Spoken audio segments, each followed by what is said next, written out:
A lot of people might be surprised by this revelation, John. Men and women who fought for the United States, some risked their lives in war, but once their service was over, tens of thousands are being deported.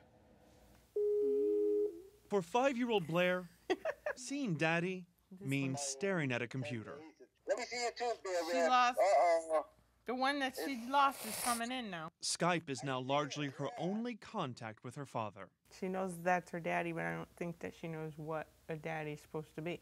Her father's not divorced, but deported, even though Arnold Jamarco spent years wearing a U.S. Army uniform. When I tell people that he's a veteran, they're like, but how could they deport him after he served the country? I tell people that it happens every day. The United States military relies on thousands of non-citizens to fill its ranks. Immigrants who can still be deported if they run into trouble with the law.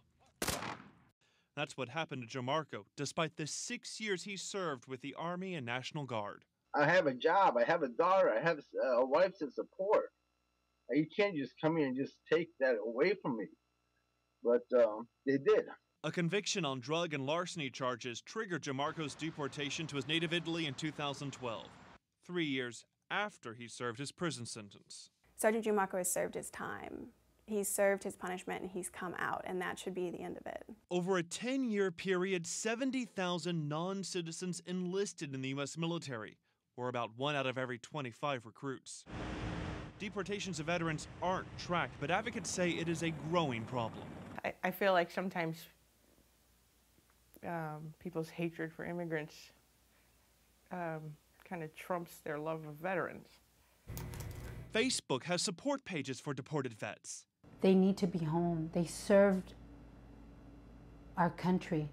And families post videos online begging for help. They should not lose their status as an American because that is the country which they fought for and defended. In recent years, the U.S. has made it easier for recruits to become citizens.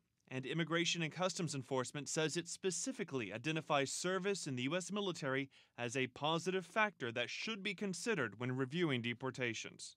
And critics aren't sympathetic. If you have committed a serious crime in this country and you are subject to deportation, the government ought to remove you. ICE points out Jamarco had been convicted 17 times over the years, although he insists none were for violent crimes.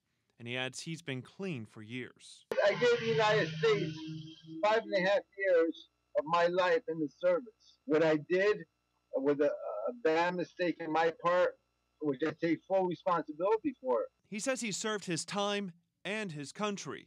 His wife is now fighting to reverse the decision, hoping the state may grant a pardon.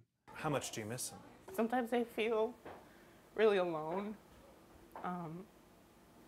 Your partner's the one that's always on your side. You know, a lot of times I feel like it's me against the world. For now, Jamarco remains back where he was born, far from home.